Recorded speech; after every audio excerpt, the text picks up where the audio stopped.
This is Scott Becker with the Becker Private Equity and Business Podcast. Thank you for listening today.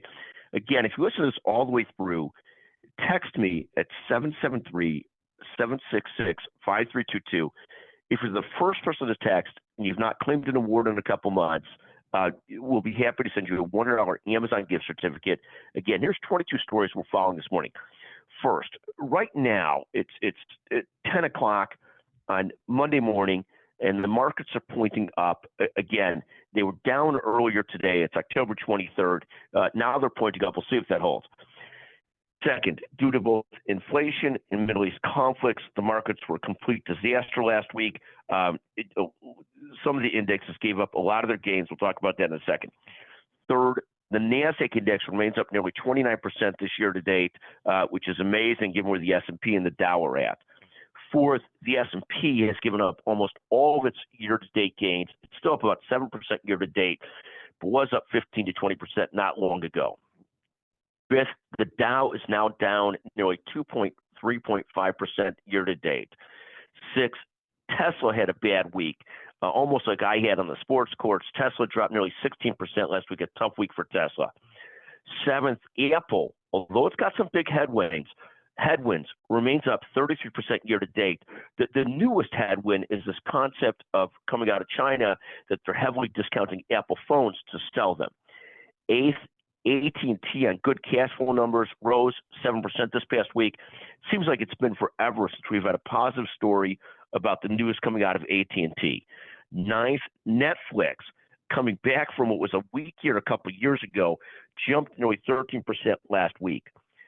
10th, one of the things that we're seeing is fascinating is this discussion of Medicare Advantage. Dr. Sachin Jain did a great post about a debate he's having with Rick Gilfillan about Medicare Advantage.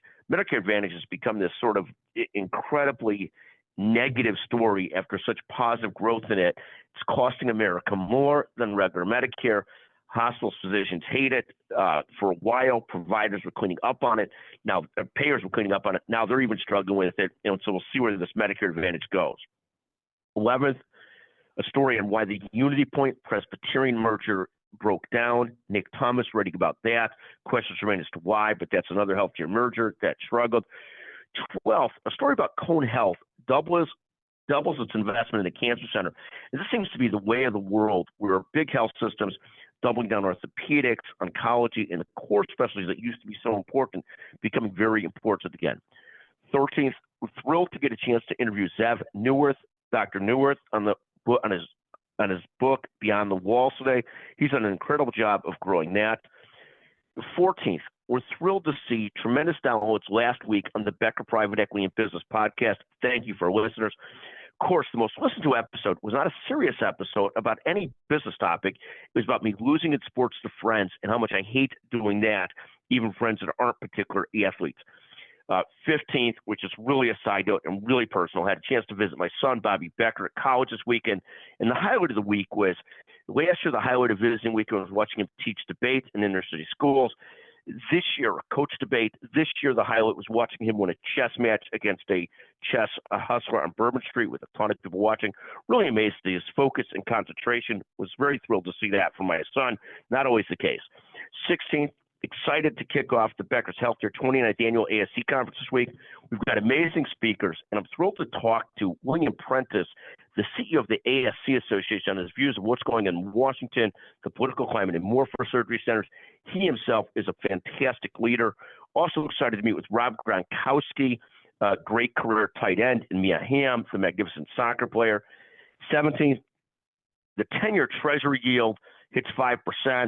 This is troubling for stocks, good for savers, although inflation struggling is still a problem for savers.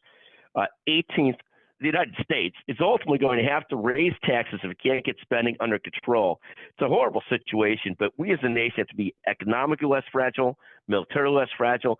And the only way to do that is to be extremely strong economically and get some of this debt under control. I'm obviously not a big fan of raising taxes. It's not the way I thought that government should be run, but I think the deficit spending is awful for our nation, and we got to figure out a way to get that under control. I saw previews of last year's budget, which show that we're going to have a horrendous deficit next year, and we really got to figure out a way to get it under control. Finally, 19th, the Republicans need to pick a speaker. like all things are supposed to be, it will need to be a compromise. I tend to believe the deficit hawks have a real point about deficit problems. I speak about that regularly. Deficits kill families, countries, nations, and businesses. But at some time, they got to figure out some compromise here. It is what it is. 20th, I think I recently saw an announcement about Don Cinco retiring as the Chief Integrity Officer of Cleveland Clinic. What a remarkable career he has had. 21st, a quick shout out to two health systems. First, UCI Health, UCal Irvine. Amazing what they're doing behind the efforts of Chad Lefteris, Tatiana Popkova, Randolph Silabesi. Amazing what they're doing at UCI Health. 22nd, more local and close to home.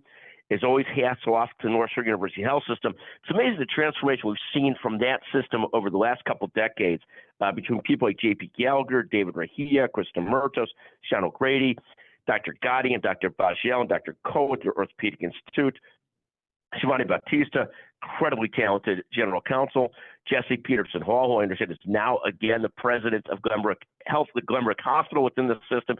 He used to be the CEO of their Highland Park Hospital, really a remarkably competent leader in Jesse Hall.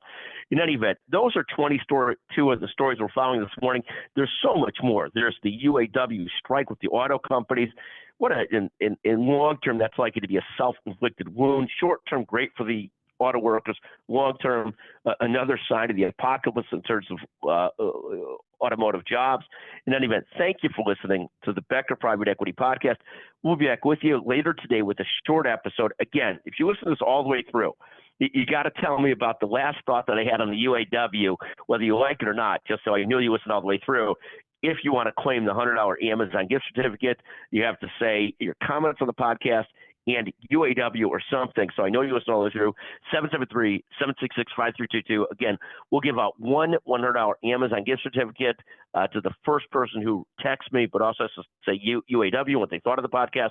But also, you can't be someone who's claimed the award recently. Thank you so much for listening to the Becker Private Equity and Business Podcast. Thank you very much. And thank you to Chanel Bunger, a remarkable producer, for being with us today, the best in the business. Thank you very much.